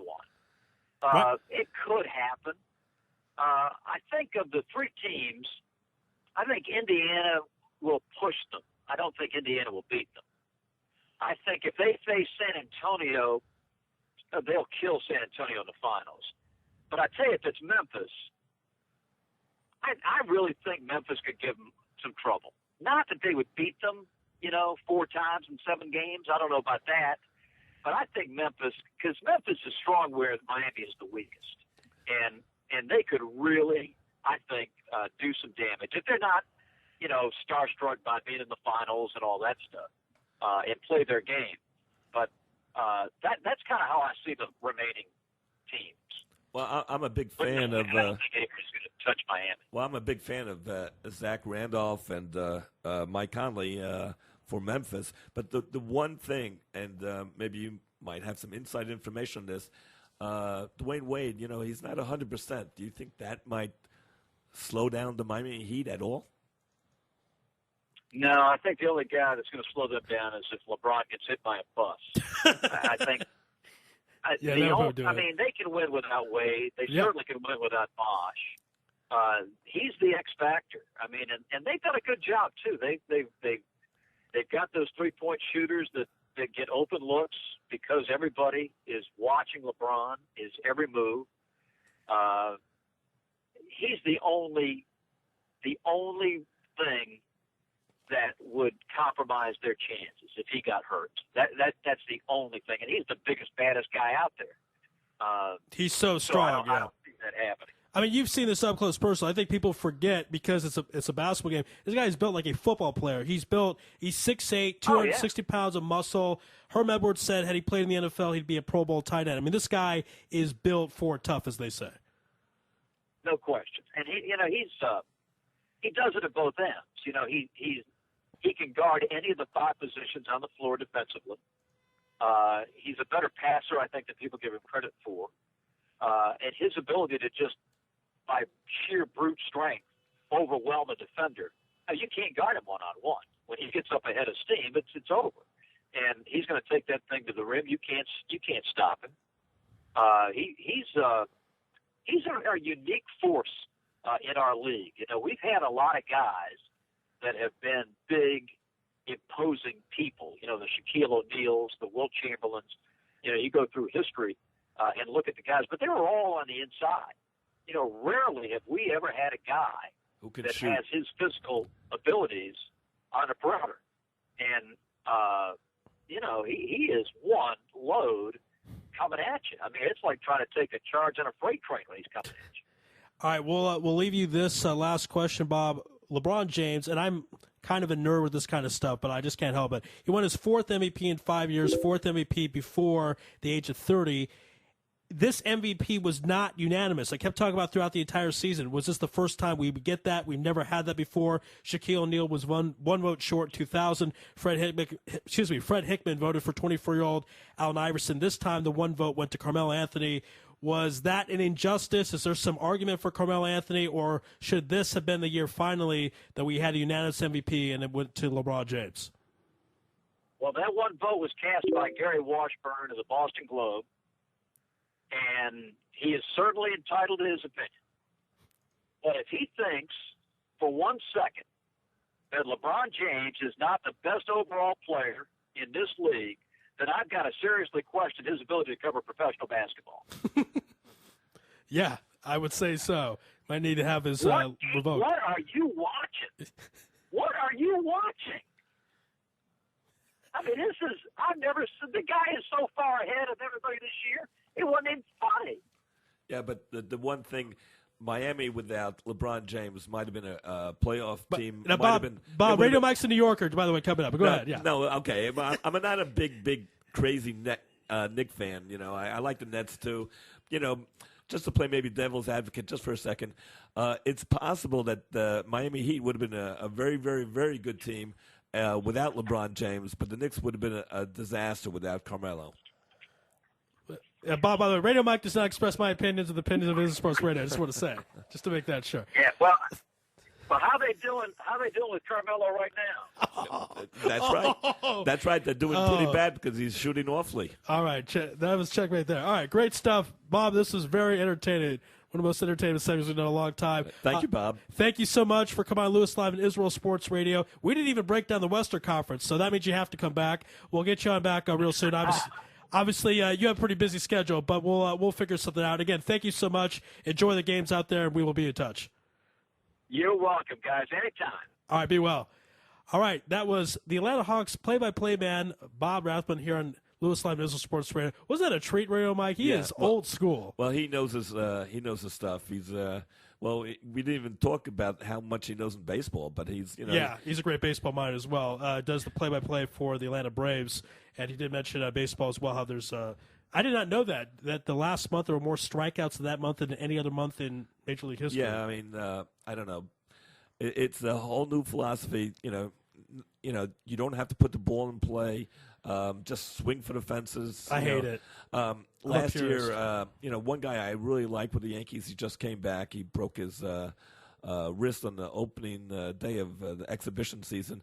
Granderson for the Yankees, he hits 40 home runs a season, but he strikes out. Either hits a home run or he hits or he strikes out. And I'm sure he's told swing for the fences. And it's really frustrating to watch that sometimes. You have a runner on first base. Sometimes you have to sacrifice him over or hit it to the left side or whatever. And, he doesn't get the job done. He just strikes out and kills a rally. I don't really understand it. I agree with you 100%. I'm more of I like the bunt, the steal strategy. I like the chess aspect of Major League Baseball. Switching gears from basketball, staying to baseball, is our good friend Jim Smiley. He's our Dodgers insider. He's going to explain why the Dodgers are struggling just a tad. Jim, welcome to Louis Live and Israel Sports Radio.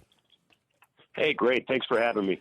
Absolutely. So I got to tell you, Jim, at the beginning of the season, I had the Angels and the Dodgers in the World Series, California World Series. I wasn't alone in that pick, and that pick doesn't look too good. Now, Radio Mike brought this up in the green room that even though the Dodgers are in last place, they're only 5.5 back, so they're still fighting. We know Zach Greinke just came back, had a good performance. He was out for a while with that whole brawl with the San Diego Padres. But outside of that, what has, in your opinion, been the struggles for the Dodgers and the reason that they are in last place at this moment? Well, you've got to look at it, and you realize that they've used 9 starting pitchers through their first 23 games, and that's been pretty tough. The disabled list has been used a lot.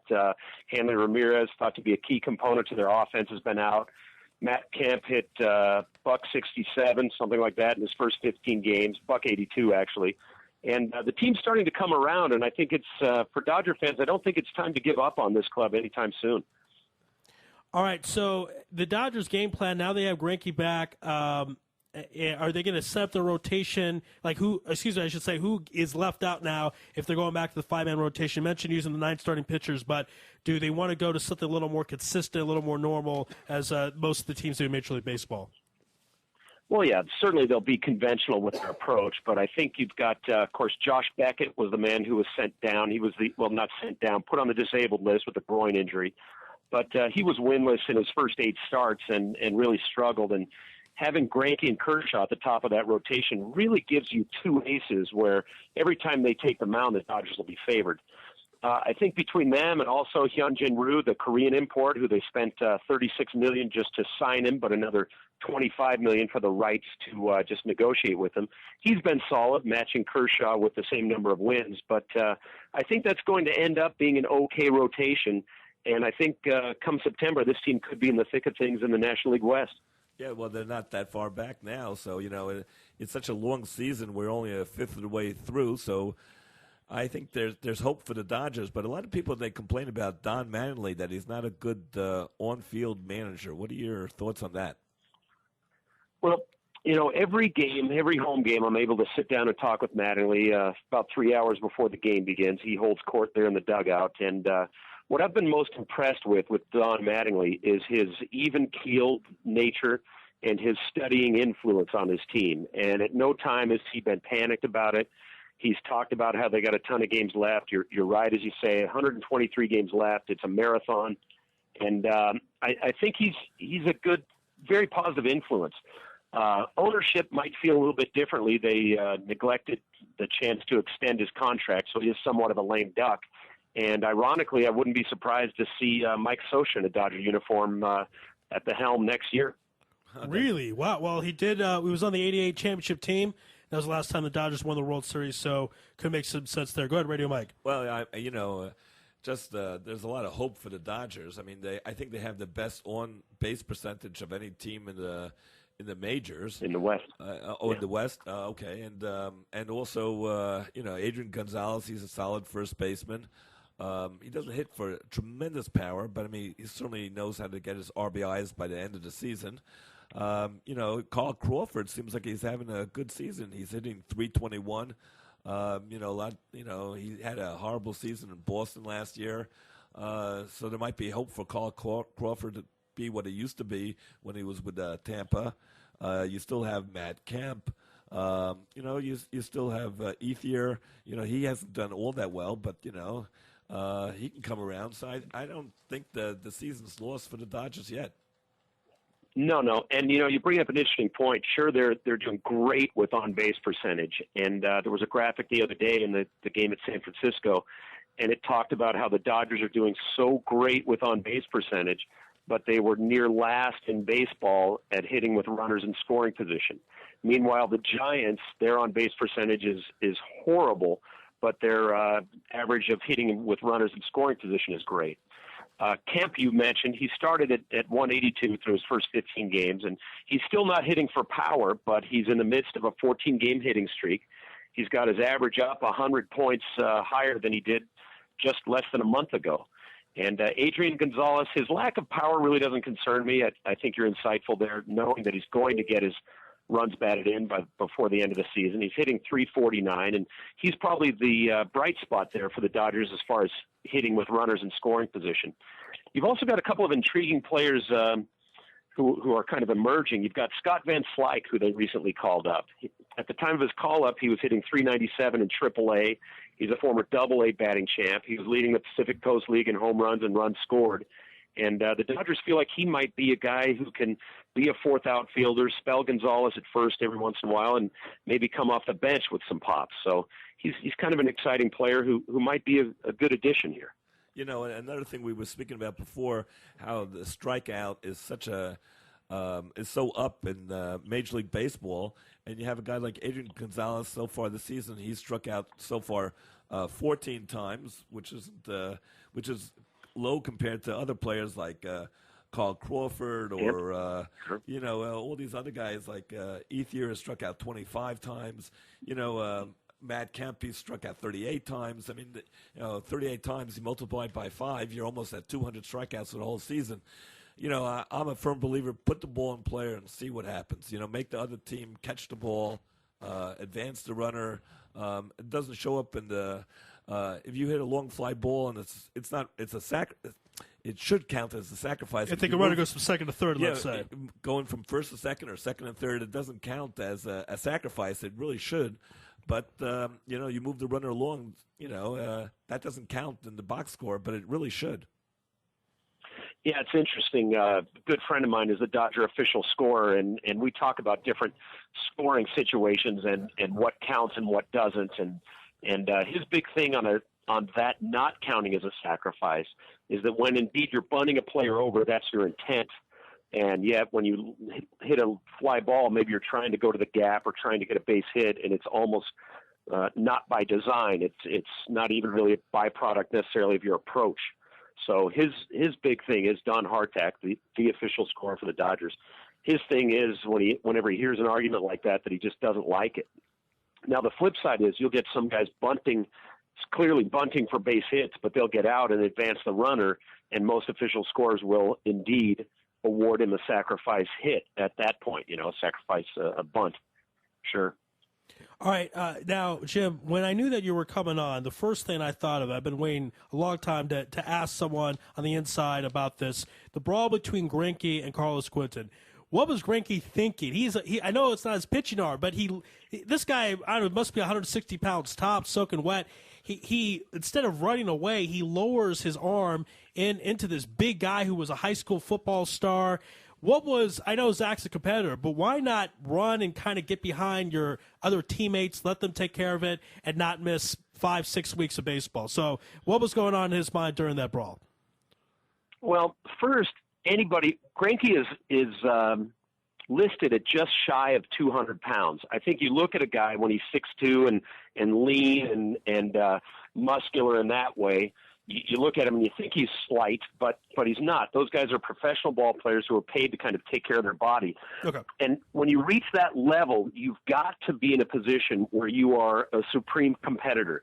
And as a guy charges the mound, the last thing you're able to do is slow down your decision-making in time to say, okay, this guy's got me by 50 pounds. I heard he was a high school, a college football player, whatever it might be. Right. And you're saying, let's go.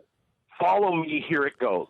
Right. So I think that it clearly wasn't a case where he was thinking, and he's just ready to go. And, the Dodgers were really incensed over the play because it was the tying run that they put aboard, and Greinke was shrugging right after he hit him, upset that he put that run aboard. And the Dodgers are trying to win a ball game. And last night, actually, when I was talking to Mattingly, he remarked that right after that is when the Dodgers' fortunes really turned, and they started to get a little bit after that. They had a 3-game series where they got swept by the last place Padres, at the time last place, and things just didn't work out. But Greinke was originally thought to be out 8 weeks, and he healed up in 5, and here he is, and he's rolling, and I think he's going to gain respect from his players and future teammates by not backing down from anything.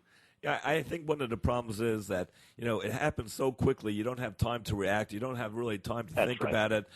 Carlos Quentin's charging you, and what are you going to do? You're going to run to center field? I mean, maybe that might have been the prudent thing to do, but that's what I would have done.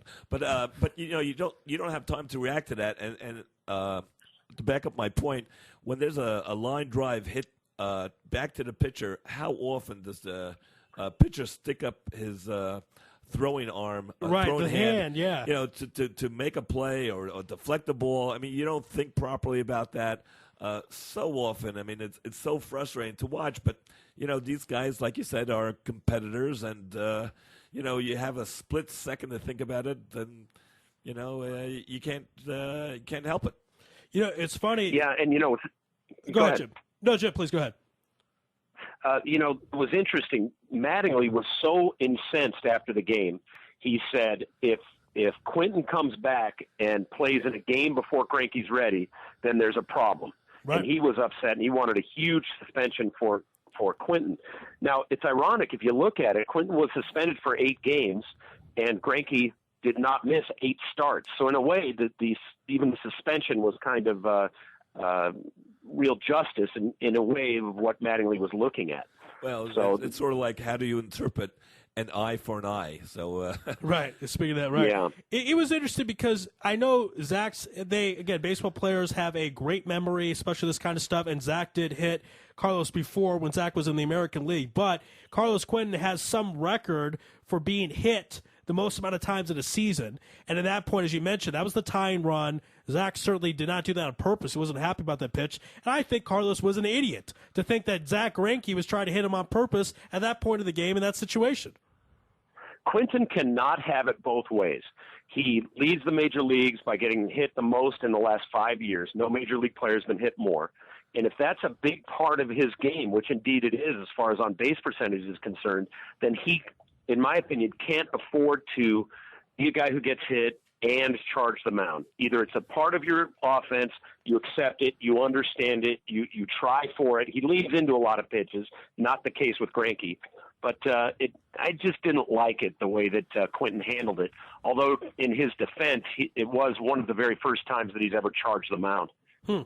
It kind of reminds me of a game in, I think it was 1997. Pedro Martinez was trying to go through a perfect game, and he hit somebody, right. and the guy charged him. I mean, I don't think Pedro was doing that on intentionally, buddy. So I wouldn't worry about that. And one more thing before I want to ask about the ownership. You're talking about pitchers and kind of the heat of the battle. You remember Kevin Brown? I think it was 2004. He is so mad after coming out the mound, he goes and punches, but it says offhand and breaks it.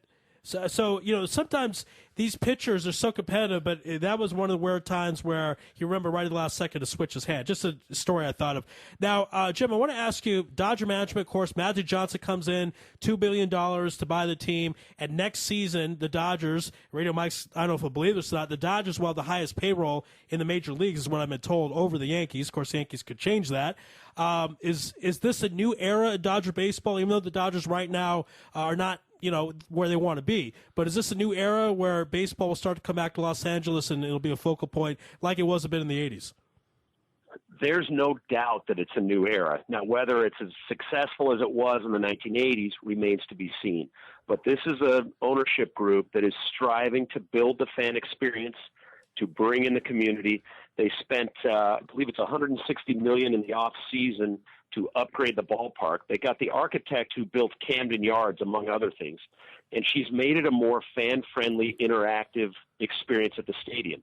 When Mr. O'Malley, Walter O'Malley, built the stadium, he wanted to make it where they got off the freeway and got into the stadium. Well, Janet Marie Smith is the lady's name. She has changed it where there's all the retired numbers are dotted out along the walkways. So as the people come up, you see fans taking pictures with them. She's changed the whole field. They've taken out some of the last rows of the seats in the stadium so that the concourses are wider and lighter. They put in some standing room only seats. They've changed the facilities for the Dodgers. They've made it bigger. They've updated the clubhouse that was woefully out of date. And beyond that, they've demonstrated now that they're in it to win, that they'll do whatever they can to win, and they've untied the shackles with Ned Colletti there, and financially he'll have all the resources possible to do what it takes to win. The question I would have is, will the team have patience, and will they build it the right way? Now, Stan Kasten is a brilliant baseball man who was really one of the architects of the great Braves teams that had more than a dozen consecutive postseason appearances. Something that's overlooked is they've spent a ton of money in infrastructure and scouts and off-field personnel to help grow the minor league system. So, yes, I think this ball club and this organization is headed in the right direction. All right, we'll leave you out one last question. Go ahead, Radio Mike. Well, I don't know, but one thing they were talking about, Pedro Martinez, the way he used to play baseball, how competitive he was. There was one time, I think it was in the playoffs, there was a fight between Pedro Martinez from the Boston Red Sox. Don Zimmer? With Don Zimmer. And, he knocks over Don Zimmer. Pedro Martinez, I guess he was about 30, 32 years old. And he knocks over Don Zimmer. They weighed about the same, though. Well, maybe Zimmer's a little bigger. Yeah, Don Zimmer probably. I think Zimmer had him. Don Zimmer was probably 70 years old, so that does not really count as one of Pedro Martinez's highlights of his life. Yeah, no doubt about that. That was a dark moment. Both guys have Dodger connections. Zimmer was the last Brooklyn Dodger in uniform, and, of course, Pedro Martinez was Dodger till the Dodgers traded him to Montreal for Delino DeShields. That's right. Pedro, some say the Dodgers signed him when he was 15. Of course, the Dodgers would deny that, and it's a little trickier in those countries because sometimes the birth certificate is changed. But there were rumors he was 15, which is against baseball rules. You have to be 16. But he did go in the Dodgers farm system. Dodgers thought they would have a better prospect in DeShields, and we know how that worked out. Jim, this has been a pleasure. Thank you for coming on Louis Live and Israel Sports Radio. We will have you on throughout the season, talk Dodger baseball, and we'll see the Dodgers do better coming up in the West Division. We'll see their first place before we know it. So, Jim, thank you so much. Wonderful. Thanks for having me, fellas. Absolutely. Bye-bye. All right, Jim Smiley, L.A. Dodgers insider giving us a breakdown. He talked about how he holds court, Don Mattingly holds court, and Jen Smiley's there, and he's been in touch with some people who are part of the process of building up the Dodgers to being back how they used to be. We're going to take a quick commercial break, and when we come back, me and Radio Mike will discuss Michael Jordan or Kobe Bryant, who was better. I know it's cliche, folks, but Phil Jackson just wrote a book that's coming out in 5 days, and he talks about it, so we're going to talk about it. That's on the other side. This is Louis Live on IsraelSportsRadio.com. You're tuned in to the only all-sports talk network in the Middle East, IsraelSportsRadio.com. Hey folks, Kagan here. As you know, I'm always staying on top of the fitness world, keeping up with current trends. One form of exercise that's been around for ages and is currently being rediscovered is suspension bodyweight training.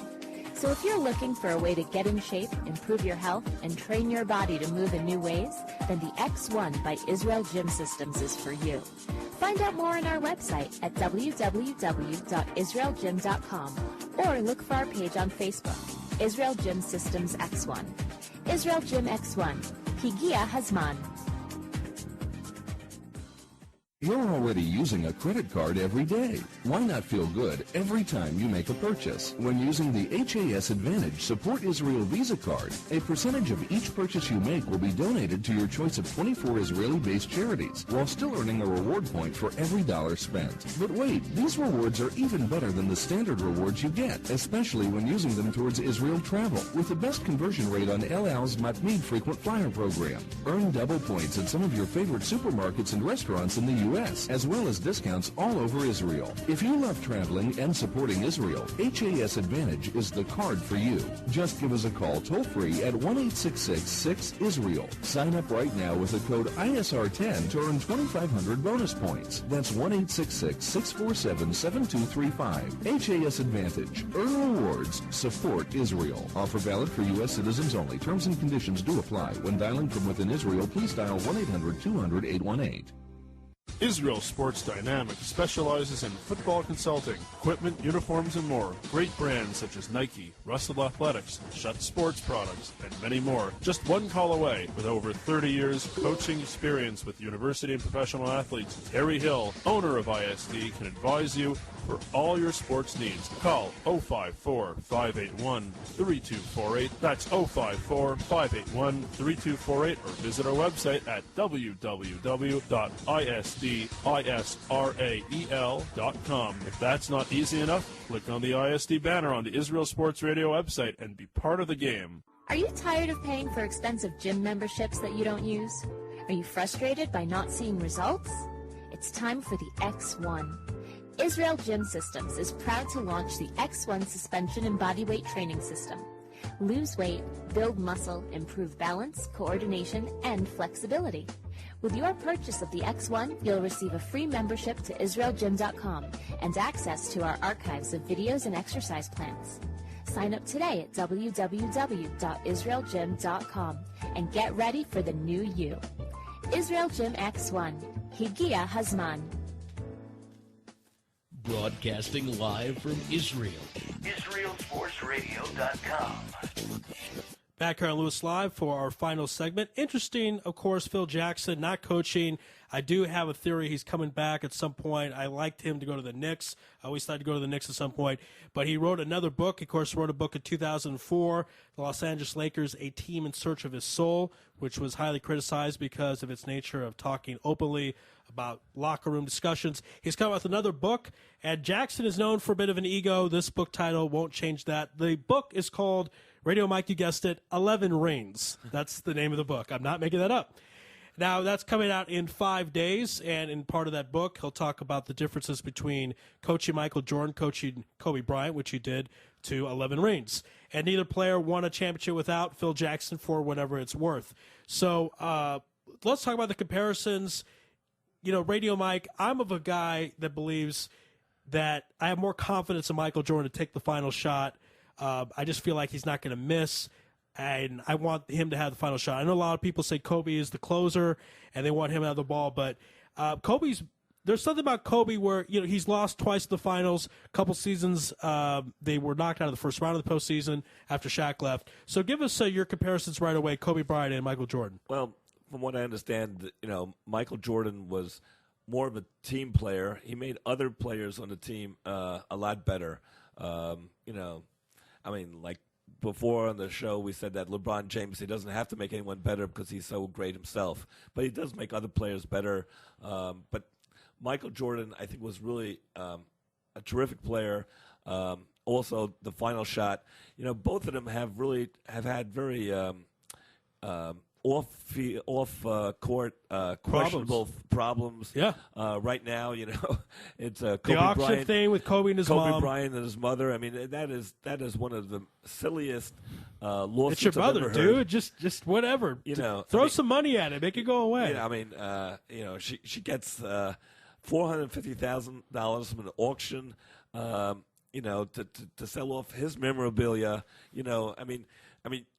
You said, okay, this trophy's for you, and this, that doesn't mean that your mom should go ahead and sell it and try to make money from it. It's really pathetic. And Michael Jordan, I remember during the playoffs against the Knicks, '93, Atlantic City. He goes to Atlantic City. And he had a lot of people said he had a lot of gambling debts, but he made millions and millions of dollars. He hasn't really been a great coach or general manager. He's been terrible, yeah. Some of the things he's done really hasn't really helped their franchise.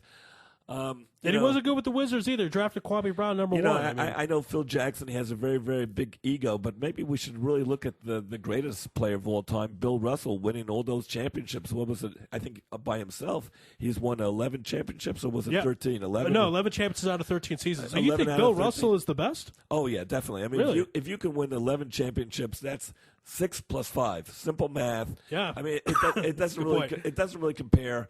So maybe Phil Jackson should take a back seat to a guy like Bill Russell. And Russell was a guy that had the disadvantage of not playing in front of a television camera or through YouTube or the internet, etc. So we don't really understand Russell's greatness. But Russell, in addition to his everything he brought, the intangible, his rebounding expertise, he was the first one that came up with the idea of following the ball where it was going to go. That's part of the reason why he was such a good rebounder. The psychological tricks he did on other players, especially Will Chamberlain, was very effective.